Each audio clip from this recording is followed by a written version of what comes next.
సమావేశాలు మరి కాసేపట్లో ప్రారంభం కాబోతున్నాయి. విజయ్ సర్కార్ తొలి బడ్జెట్ ను ప్రవేశపెట్టబోతోంది.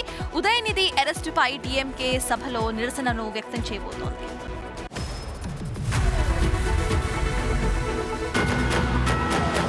శిఖా గోయల్ పై అసభ్యకర కమెంట్స్ పై ఎంక్వైరీ స్పీడప్ అయింది. సీనియర్ ఐపీఎస్ ను టార్గెట్ చేయడాన్ని పోలీసులు సీరియస్ గా తీసుకున్నారు. అసభ్యకర కమెంట్స్ చేసింది ఎవరు, ఫేక్ అకౌంట్ అసలు ఎవరిది అని గుర్తించే పనిలో ఉన్నారు ఆయన.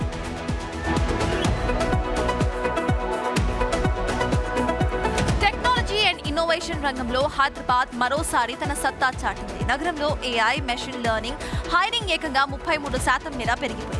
ఏఐ ఫోకస్డ్ ఐటీ రోల్స్ కూడా 30% గ్రోత్ రికార్డ్స్ చేశాయి.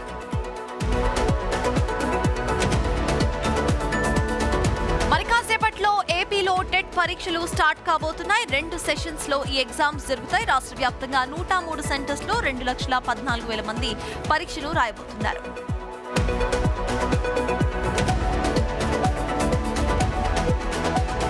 ఎథనాల్ కలిపిన పెట్రోల్ అమ్మకాలపై కేంద్రం ఆదేశాలను జారీ చేసింది. 20% ఎథనాల్ కలిపిన పెట్రోల్ను తప్పనిసరిగా అమలు చేయాలంటూ కూడా ఇటు ఆయిల్ కంపెనీస్ కు స్పష్టం చేసింది. దీనిపై కేంద్ర మంత్రి సురేష్ గోపి ప్రకటన చేశారు.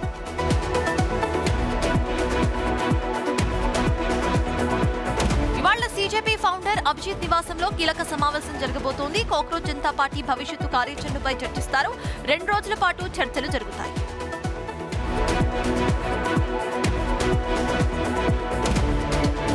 తెలంగాణ సీఎం రేవంత్ రెడ్డి ఢిల్లీలో పర్యటిస్తున్నారు. పలువురు కేంద్ర మంత్రులతో ఆయన సమావేశమవుతారు. రాష్ట్రానికి సంబంధించిన వివిధ ప్రాజెక్టులు, నిధుల రిలీజ్ పై సెంట్రల్ మినిస్టర్స్ తో చర్చిస్తారు.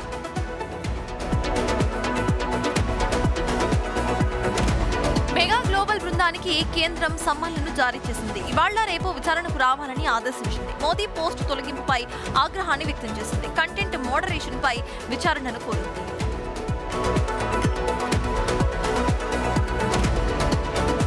ఎస్ఐఆర్ ప్రక్రియ హైదరాబాద్ జిల్లాలో నెమ్మదిగా సాగుతోంది. 15 అసెంబ్లీ నియోజకవర్గాల్లో ఇప్పటి వరకు సర్వే కేవలం 60% మాత్రమే పూర్తయింది. హైదరాబాద్ జిల్లాలో మొత్తం 47,36,000 ఓటర్లలో ఇప్పటి వరకు 57% మంది మాత్రమే తమ ఫామ్స్ ను సబ్మిట్ చేశారు.